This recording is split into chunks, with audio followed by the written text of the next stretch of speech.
২ সূরা আল বাকারা নাজিল হওয়ার স্থান সূরা আল বাকারা মদিনায় অবতীর্ণ হয়েছে। সূরা আল বাকারার গুরুত্ব ও ফজিলত। ১ সূরাটি সবচেয়ে বড় সূরা। ২ সূরাটি সবচেয়ে বেশি আহকাম বা বিধিবিধান সমৃদ্ধ। ইবনে কাসির। ৩ রাসূল সাল্লাল্লাহু আলাইহি ওয়াসাল্লাম এ সূরা পাঠ করার বিভিন্ন ফজিলত বর্ণনা করেছেন।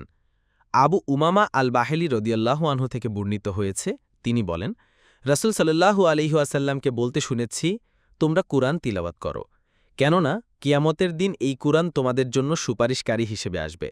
তোমরা ২টি পুষ্প তথা সূরা আল বাকারা ও সূরা আলে ইমরান তিলাওয়াত করো, কেননা কিয়ামতের দিন এ ২টি সূরা এমনভাবে আসবে যেন এ ২টি হচ্ছে ২ খণ্ড মেঘমালা, অথবা ২ টুকরো তালো ছায়া, অথবা ২ ঝাঁক উড়ন্ত পাখি। এ ২টি সূরা যারা তিলাওয়াত করবে তাদের থেকে জাহান্নামের আযাবকে প্রতিরোধ করবে। তোমরা সূরা আল বাকারা তিলাওয়াত করো, কেননা এর নিয়মিত তিলাওয়াত হচ্ছে বারকা বা সমৃদ্ধি, এবং এর তিলাওয়াত বর্জন হচ্ছে আফসোসের কারণ। আর জাদুকররা এর উপর কোনো প্রভাব বিস্তার করতে পারে না। মুসলিম ৮০৪।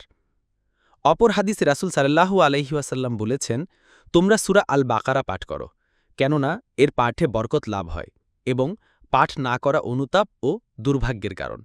যে ব্যক্তি এ সূরা পাঠ করে তার উপর কোনো আহলে বাতিল তথা জাদুকরের জাদু কখনো প্রভাব বিস্তার করতে পারে না।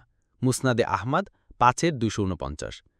রাসূল সাল্লাল্লাহু আলাইহি ওয়াসাল্লাম আরও বলেন, তোমরা তোমাদের ঘরসমূহকে কবর বানিও না। নিশ্চয় শয়তান ওই ঘর থেকে পালিয়ে যায় যে ঘরে সূরা আল বাকারা পাঠ করা হয়।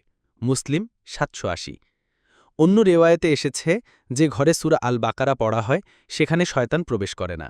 মুসনাদে আহমাদ ২-২৮৪। রাসূল সাল্লাল্লাহু আলাইহি ওয়াসাল্লাম বলেন, প্রত্যেক বস্তুরই উচ্চ স্তম্ভ রয়েছে। কুরআনের সুউচ্চ শৃঙ্গ হল সূরা আল বাকারা। তিরমিজি ২৮৭৮, মুস্তাদরাকে হাকিম ২-২৫৯। ৪ রাসূল সাল্লাল্লাহু আলাইহি ওয়াসাল্লাম হুনাইনের যুদ্ধের দিন সাহাবায়ে কেরামকে ডাকার সময় বলেছিলেন, হে সূরা আল বাকারার বাহক জ্ঞানসম্পন্ন লোকেরা। মুসনাদে আহমদ ১-২১৮। ৫ সূরা আল বাকারা তিলাওয়াত করলে সেখানে ফিরিস্তাগণ আলোকবর্তিকার মতো অবতরণ করে। এ প্রসঙ্গে বিভিন্ন সহিহ হাদিসে বর্ণনা এসেছে। বুখারী ৫০১৮, মুসলিম ৭৮৬।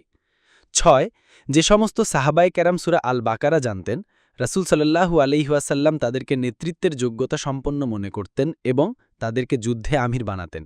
তিরমিজি ২৮৭৬, সহিহ ইবনে খুজাইমা ৩-৫, হাদিস নং ১৫০৯, ৪-১৪০, হাদিস নং ২৫৪০, মুস্তাদরাকে হাকিম ১-৬১১, হাদিস নং ১৬২২।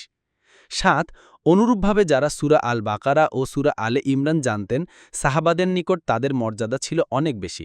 মুসনাদে আহমদ ৩-১২০-১২১। সর্বোপরি এ সূরাতে আল্লাহর ইসমে আজম রয়েছে, যার দ্বারা দোয়া করলে আল্লাহ সাড়া দেন। এ সূরাতে এমন একটি আয়াত রয়েছে যা কুরআনের সর্বশ্রেষ্ঠ আয়াত। এই আয়াতটি হচ্ছে আয়াতুল কুরসি, যাতে মহান আল্লাহ তাআলার নাম ও গুণাবলী বর্ণিত হয়েছে।